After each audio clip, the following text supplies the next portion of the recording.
I think just making small sustainable changes and focusing on, progress. So, if you're like focused on I want to lose 20 pounds in a month, how about rather than changing everything all at once, making small sustainable changes? And what if it was 20 pounds in a full year? Wouldn't that be great too? Welcome to Talkin Sh, the podcast where we get real about the unfiltered truths women face in the quest for perfection. I'm Jana, your host, a dietitian and fellow woman navigating the pressure to have it all together, the perfect body, career, relationships, and making it all look effortless. Who set that standard anyway? Here, we're calling out the diet fads, hustle culture, beauty standards, and everything else that keeps us feeling stuck. But we're not just venting, we're diving into how to break free and rewrite the rules on your terms. So grab a coffee or a glass of wine and let's talk some shit. Together, we'll uncover how to live a life that's unapologetically yours. This is Talkin Sh. Let's dive in. Welcome back, everyone, to Talkin Sh. Today, I have Kim with me. She is a registered dietitian and a personal trainer who really focuses in on women that are 40 years and older. But I'm going to let Kim introduce herself and tell all the things that she does to support individuals. But I think that you're really going to enjoy this conversation for today. Hello. So my name's Kim Duffy. I am a registered dietitian and a certified personal trainer. I have been a dietitian since 1995. I am a 54-year-old woman, and I love working with women who are just like me, just teaching them how to build strength, even if they've never picked up a weight or done any kind of strength training before in their life. I love to just show them that it's possible, and they don't need to be scared to go to the gym, or they don't need to be scared of getting injured, and just teaching them how to build up their strength, build up their bone health, and really make life be what they want it to be as they're aging. It's like teaching them that it's not, the midlife is not the end of their life. It's just the beginning. I love that. And I feel like probably we're going to dive into a lot of misconceptions as it relates to the aging body, because I have a lot of women that will ask me or just like say like, well, I'm just getting older. My metabolism is slowing down. I'm not going to be able to lose weight. I'm not going to be able to build muscle. Is that actually accurate? Hey, friend, quick question before we dive into today's episode. Does dinner stress you out more than it should? Because if you're like most women I talk to, figuring out what to make every single night feels like another full-time job. So if you're tired of the daily what's for dinner stress, I've got something just for you. I've created the What's for Dinner guide with 50 quick, healthy, and blood sugar friendly recipes that are perfect whether you're cooking for yourself or your whole family.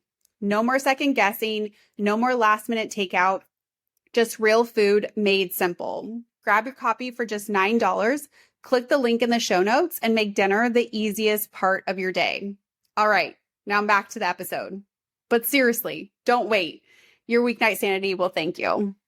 Absolutely not. It drives me crazy, but it is a common misconception. Women believe that they can't build muscle as they get older, and they just kind of need to, they're gonna feel more achy, and they're gonna just feel more tired, and they're not gonna sleep well, and they're gonna have hot flashes, and they're gonna pee their pants, and they're gonna have no sex drive. And like just thinking that's just what I have to deal with. That is menopause. And I love teaching them that that's not the case, that like literally they can get stronger and they can feel more confident, and kind of getting them to step away from the idea of the scale and that being the end all be all is that number on the scale, and teaching them more just about like, let's look at other factors like, you're stronger than you were before, you have more energy. Maybe you're seeing better health parameters like lower cholesterol or lower blood pressure, decreased risk of diabetes, and focusing more on those positives and those benefits versus, just that number on the scale, which can really be frustrating. Yeah, so it's so interesting. So for individuals who have tuned into multiple episodes, I've had a lot of dietitians on, and every single dietitian, including myself, has said, let's step away from the scale, which is very counter what has been kind of the propaganda for the last, 4 40, 50 plus years. Absolutely. So, Kim, how come you are also recommending that women really take a step back from weighing themselves as the true indicator of health?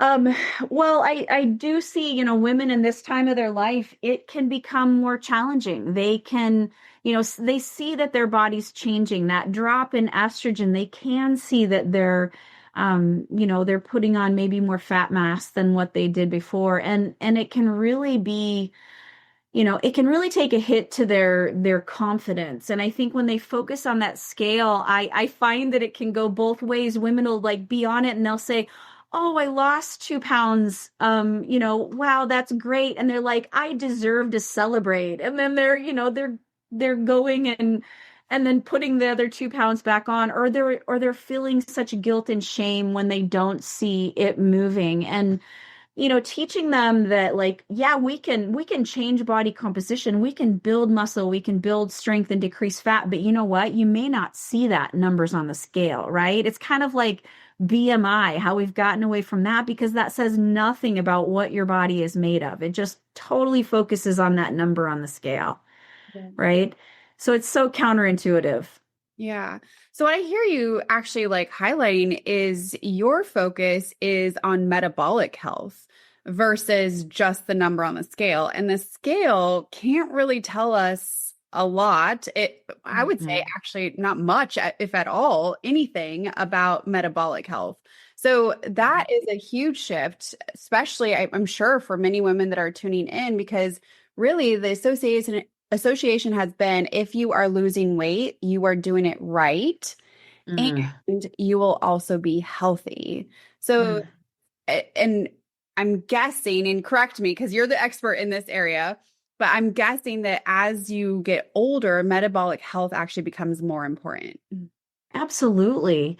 Because, as that estrogen drops, we do have increased risk of cardiovascular disease. We can see more insulin resistance and less sensitivity to insulin. So thus we'll see, potential more incidence of diabetes. And so that, those things are so much more important and that overall health than just that number on the scale. And I think they're also easier focuses to look at. So maybe, rather than seeing any change on the scale, we saw that, maybe we improved our good cholesterol because we added in some cardio and we were, getting stronger. We're building up our endurance. So yeah, I also see a lot in my field. So working as a trainer and a dietitian, I can see a lot of people who aren't maybe as knowledgeable in the nutrition field who are just maybe just trainers and maybe they have a certification as a nutrition coach and they're focused on let's get people journaling every calorie that they're consuming and let's cut their calories down to 1,200 calories or something. Let's get them so focused on everything they're eating, but they're not even looking at the fact that this person has a history of an eating disorder, or this person has a very poor relationship with food. And it's just kind of making those issues worse. And so I think as far as we can get women to just take a step back from that and focus on other factors that are more about long-term health than about this short-term like number on the scale. Yeah. Well, so I hear with the women that I work with, a lot of them are very frustrated. They Yeah. have dieted most of their life. They're very confused about like what to actually eat because TikTok says this, Instagram says this. Now us dietitians are saying something else. And then you throw in their doctor told them no, a whole other thing, right? Like so Yeah. many women have shared that they're so confused and there's such little information out there, particularly on the topic of perimenopause or menopause. Mhm. For a woman that is feeling that way, what are some things that you would encourage her to start looking at or start exploring to start feeling like better in her body? hmm Usually, the first place I start, which can have such a huge impact on hormone health, is blood sugar control and actually just thinking about like how am I fueling my body? How is it affecting my energy levels? Because we know that perimenopause, people will complain about fatigue, which is common, or not sleeping as well. So, having them focus on just one small thing, and that can be as simple as eating consistent meals during the day or making sure you have a good protein source in every single meal and snack to help to promote better blood sugar control. Because we know those spikes and falls or those inconsistent meals that our energy levels are going to go right along with it. We're going to have an up and then we're going to have a down. We're going to be searching for the caffeine or that sugar or that pick me up. Whereas if we can kind of even out those blood sugars, it's going to help us to feel better. It's going to help better with hormonal support. And so it can be as simple as protein. And that's usually the first place I start is like, let's look at how you're eating. Are you consuming foods that are actually going to help you to feel long-term energy? They're going to stop some of those cravings, which we can see more of during perimenopause. And that's kind of just a first step because I think when women come into it looking at like they need to change everything all at once, it's just going to cause frustration. It's not sustainable for the long term. Yeah.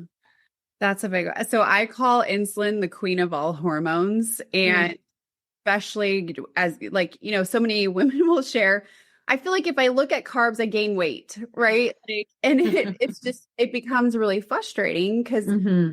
oftentimes you're not able to eat the same foods that say you did when you were younger for various reasons, right? Like that sleep pattern, the shifts in hormones, like more responsibility, right? Like maybe you have kids or a spouse, or now you're taking care of your parents, right? Like there's so many other variables outside Yeah. of what you're eating.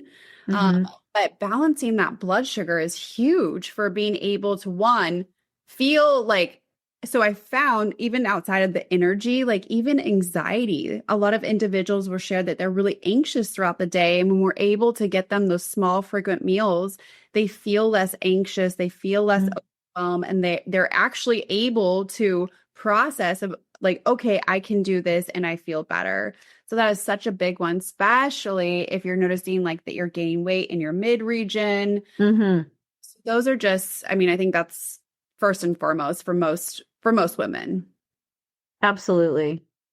What about after that from the movement? Because you highlighted that a lot of trainers out there, when they start to speak about nutrition, it's actually out of their scope, right? And Mm-hmm. so I think a lot of dietitians might feel a certain way about this. Because we as dietitians can't, prescribe a certain activity or regimen from a physical activity perspective. You can do both, though. So, what do you typically see is that's out there that trainers are maybe recommending that you do not recommend? Um, well, a lot of them are recommending the low calorie diets. They're recommending oh, I can remember I was at a gym. I used to independently train at a gym and it was like they were prescribing meal plans and diets and I kind of just it was so hard to bite my tongue and I remember this woman was nearly passing out on the treadmill. I'm like, "What's going on?" She goes, "Oh, well, we're supposed to be cutting the carbohydrates back, to this nth degree. And then they're telling him to work out 6 days a week and it's kickboxing and high interval and stuff like that. And it's just inadequate. I think a lot of trainers are thinking that it's poor motivation when people are not able to follow this meal plan exactly, just because like they're not motivated enough or whatever, where they're not looking at the behaviors, they're not looking at like maybe I'm making too large of changes all at once. Maybe, there are other factors looking at maybe medical history, looking at like those root causes. So maybe this person is not sleeping well. Maybe this person is not hydrating enough. Maybe this person has other underlying causes, so not looking at that big picture. I think trainers can sometimes be, very focused on just maybe, body shape improvement or weight loss as compared to looking at that person as a whole and everything that might be going into who they are and what's causing some of their issues. Yeah, I love that. You're seeing the person as a whole person, and their lifestyle and looking at the behaviors that they can change. I also love how you highlighted that maybe it's not motivation, maybe it's just like the change is too extreme. It's too much for everything that's on the individual's Mhm. plate, pun intended. Mhm. Um, Yeah. so it's not the motivation, maybe it's not the willpower, maybe you're not lazy, but maybe the expectation is too high and we need to start smaller so you can actually get those wins in. Mhm. Really allows you to feel more confident in the behaviors that you are engaging in, which is a big Absolutely. mindset, and one that doesn't knock you down, right? Like it builds you up so that I always say you're now become the overachiever versus feeling like you're a failure. And Yes. Yes. women just feel like say that so often. They feel like they're, not motivated, they're lazy or they're failing because they can't keep to Mhm. the plan. But that's where I always want to question, well, what's the plan? And is Yeah. that your expectation for where you are in your own life? Um, okay, so we have the blood sugar management. That would be first and foremost from the nutrition end. But what about from the physical activity end? What should women be doing to really help support their bone health, build that Yeah. muscle mass, maybe, lose weight? Like nothing wrong with losing weight, but how we go Mhm. about it. What does that look like? Absolutely. Strength training is an absolute, it's just it's a must. And I think so many women, especially if maybe they haven't ever done it in their life, they don't really know where to begin. They don't know how to push themselves. So, strength training is that, we can do it with body weight, we can do it with dumbbells, barbells, kettlebells, bands. There's so many ways that we can do strength training. And basically what we're doing is we're just challenging those muscles. We want to challenge them and we want to fatigue them. And we're actually creating very small little micro tears in those muscles when we're working them out. And then in that healing process, when we're resting them, in that healing process is when they're like rebuilding and adapting and creating strength. They're getting stronger. And thus, we're going to be building muscle that way. So that is so important for, we do know that with age, naturally metabolism slows, right? To a degree. We know that bone mass decreases, especially when we no longer have that protective estrogen factor, right? We lose bone mass. Well, strength training, I think doctors are actually not recommending these high doses of calcium, thinking that calcium by and of itself are going to help to keep our bones strong. They're more recommending and prescribing strength training because that gravity on the bones is going to do more for keeping those bones strong, preventing osteoporosis and osteopenia than any supplement that you're going to take because who knows how much we're actually even absorbing, right? Um, so yeah, strength training is a must. And and it doesn't have to be an all or nothing. You don't have to go into it going, up, it says I need to do this 3 days a week for, 60 or 90 minutes. Start with 15 minutes. Start with once a week. Build it up to twice a week. Build it up to 3 times a week. Maybe increase the amount of time you're able to spend each time. The goal is progressive overload. That's how we're going to, build up our strength and build up that muscle is just by slowly increasing it and continuing to challenge it with weights, with repetitions, with the number of sets or the time that we're actually doing it. That's the key. So, I so often will see women and they're like, "Oh, well, I get on the elliptical and I just, ride that." I used to call myself a lazy exerciser because I love to just go and I'd go to the Y and I'd have my TV on, I'd watch a program and I'd ellipticize for 30 minutes and I wondered why I wasn't seeing an increase in muscle or in, seeing progress. And it's because my body adapts. It wasn't challenging it. It wasn't, like pushing it. And women, I think when they start to see those gains and they start to see that, oh my gosh, I'm getting stronger, I'm building muscle, they start to see that progress. It's amazing how their confidence blooms. It's amazing. And so, I think it's beneficial in so many different ways, not just the fact that we're building muscle and metabolism, but the fact that we're building confidence, we're decreasing risk of injury, we're helping them to be independent as they age for as long as possible, ideally. So many more, but yeah, strength training, if you can't tell, it's an absolute must. Yeah. So, is it true that you need to work out 6 days a week and have 1 day of rest to get results? Absolutely not.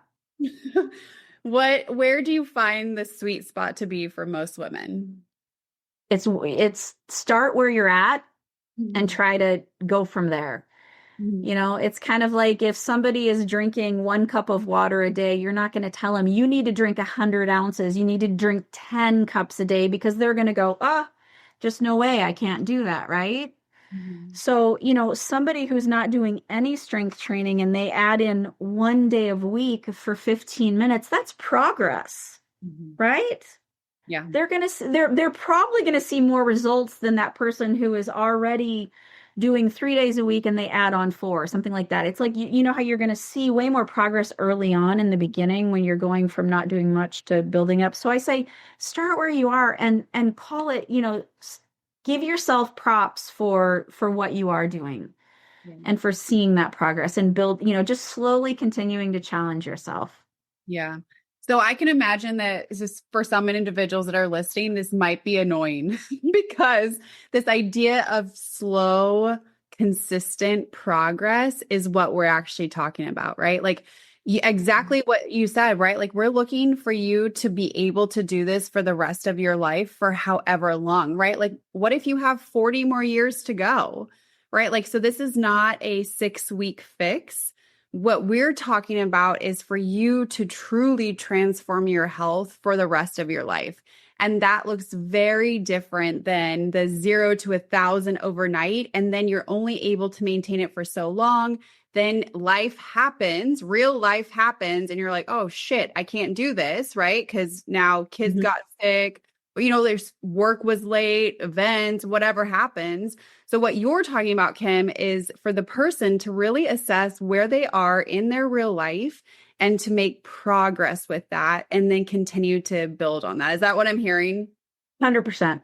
Yeah. Yeah. Very different mindset, right? Like it's not a 6 week thing, it Mm-mm. could be a 40-year thing. Mm-hmm. Who knows? Even longer. Yep. So, what do you think about weighted vests? Oh, that's funny. Oh my gosh. I think I just saw something on TikTok that showed someone doing a deadlift with a weighted vest, which, if you know what a deadlift is, basically the weights are just going down the front of you. There's no benefit to have a weighted vest on, Weighted vests are just all the rage, and they think that you should be wearing it constantly. Yeah, it can add some extra weight. When I have a weighted vest, and when I would use it would be maybe times when I'm doing strength training and I don't want to be holding dumbbells, or maybe I want to add weight on and maybe it's too hard to add more in my hands, so I put it on my body. So maybe I'm doing step ups or something like that. So you'll see people out walking with them. Yeah, they can add a little extra weight on. I suppose it'd be just like you carrying around an extra 20 pounds or something like that. But I do think that they're kind of all the craze right now. And I don't think they're gonna, it's kind of like those vibrator things that people are standing on and shaking. I don't think those do anything. Yeah, I agree. I really what I was like, I had to, sit with that for a little bit to be like, does this make sense? And I really think it's back to like I saw like in the 60s or 70s, like in the Yeah, gym, they used to have like those like yeah, shake, right? Like things. yeah. I think we're getting They're kind like of bands. yeah, I don't know about that, but anytime I see it, I have a weighted vest as well, and I'll use it for Mhm. the step ups or Yeah, anything like leg wise, pretty much.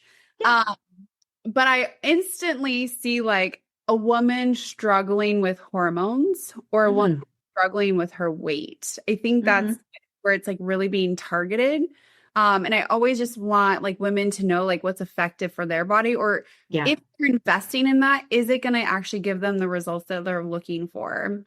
yeah. So you mentioned this a little bit as far as like supplements. Mm-hmm. This is a big one. This is kind of like the craze too for women, and that I really feel like it's being targeted at women probably 45 plus of this supplement to help like balance your hormones. are there supplements that you recommend, or like what's your thought on supplements as a whole? I think with most dietitians, we're all fairly conservative when it comes to supplements. Obviously, we want to supplement deficiencies. So if somebody has an iron deficiency, somebody is low. I live up here in the Great White North, so vitamin D is very common. And that's kind of one where, women my age, I do recommend vitamin D3 with K2 to help with bone health. But I always recommend that you get your vitamin D levels checked. So because like I'm usually recommending a fairly kind of low normal 2000 IUs in the summer, maybe 4000 in the winter, nothing crazy. But if you're bottom of the barrel deficiency, you might need up to 50,000 a week or something like that. So vitamin D with K2 is a common one. And then it's just a matter of, if there are other deficiencies. If somebody has hypothyroid, we want to make sure they have good sources of selenium. Um, like I said, they're still having your period. Sometimes with perimenopause, women can get very heavy periods, kind of off and on. So sometimes their iron stores, their iron levels can drop a little lower. So those are the cases. That's another thing that I say, have your doctor check your serum ferritin, your iron levels, and see if that's something that you might need to supplement, especially if they're complaining about, fatigue. We always want to check, how's your thyroid? How's your iron? How's your B vitamins? Yeah, I love that. You don't supplement if there's not a deficiency, right? Like so it's not like you can't supplement your way to results, right? Like you have to put in the work. You have Yeah. changes to your diet, get the movement, get the sleep, all those things. And again, yeah, like you said, I think we're just a little bit more conservative on that because we don't want you to waste your money if it's not really going to give you the results that you're looking for.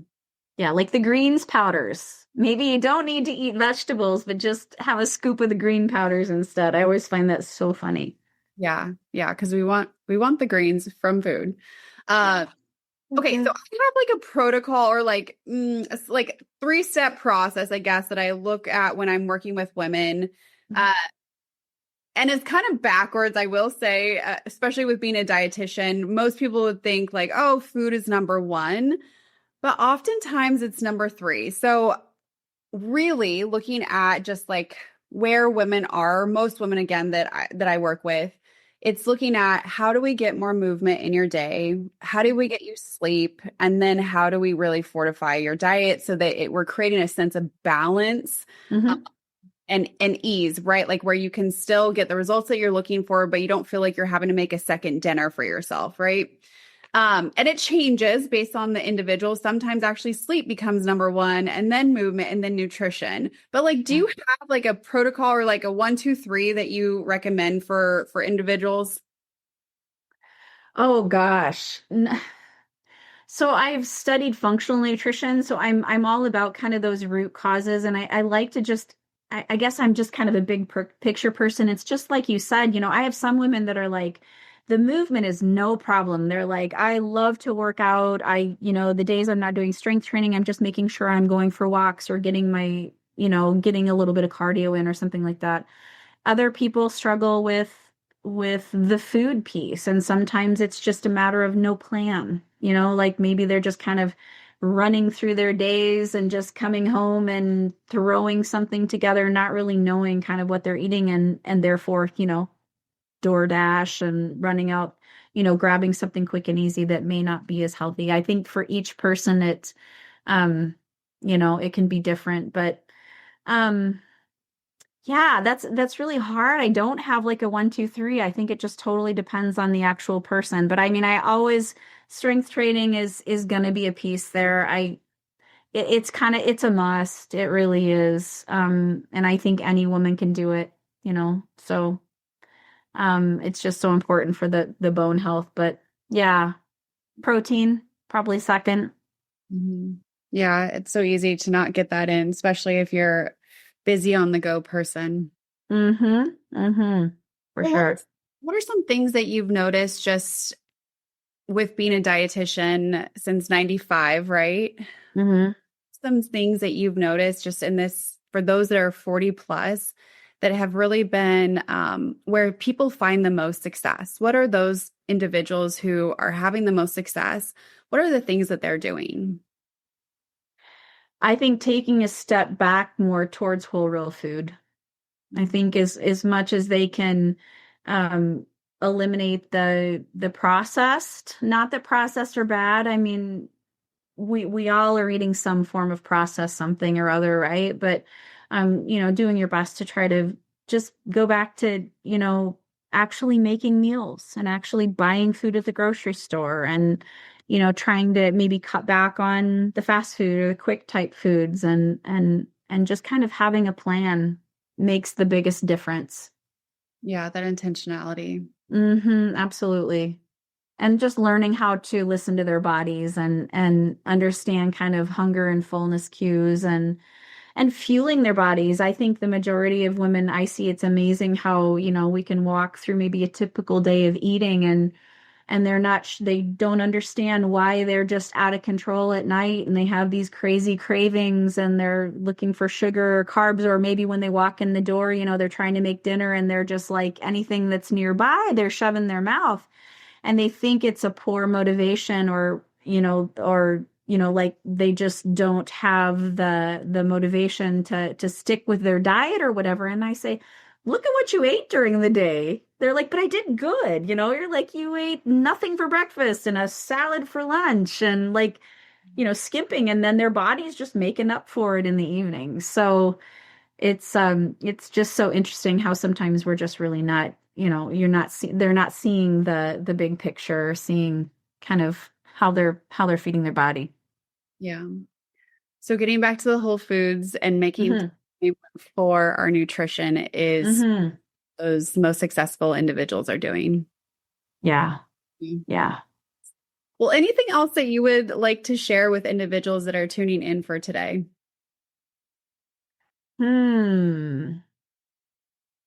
I think just making small sustainable changes and focusing on, progress. So, if you're like focused on I want to lose 20 pounds in a month, how about rather than changing everything all at once, making small sustainable changes? And what if it was 20 pounds in a full year? Wouldn't that be great too? Um, and making it in ways that you're not depriving yourself, you're not getting frustrated because you're starving all the time. Or the biggest thing is no one wants to really lose weight that quickly anyway because we're losing muscle, right? We really ultimately for women we have to focus on if we are trying to lose weight, that slow weight loss coupled with strength training to help to promote, maintaining that good muscle and focused on losing fat. Yeah.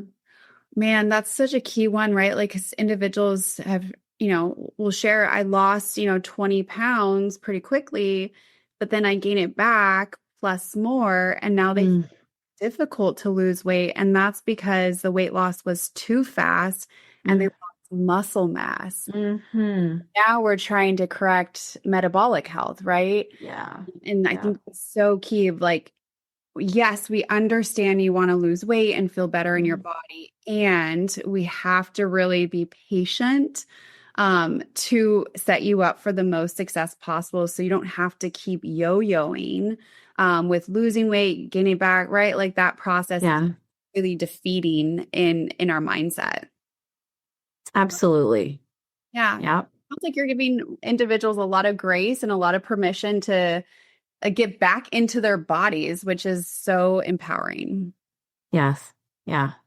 Well, yeah, working with women in their 40s plus, they're not 20s anymore. It's not, things aren't as easy. You can't just like, oh, I'm just gonna work out a couple days a week and all of a sudden you see things melting off and things changing. Our bodies change and it can be harder as we get older. Yeah.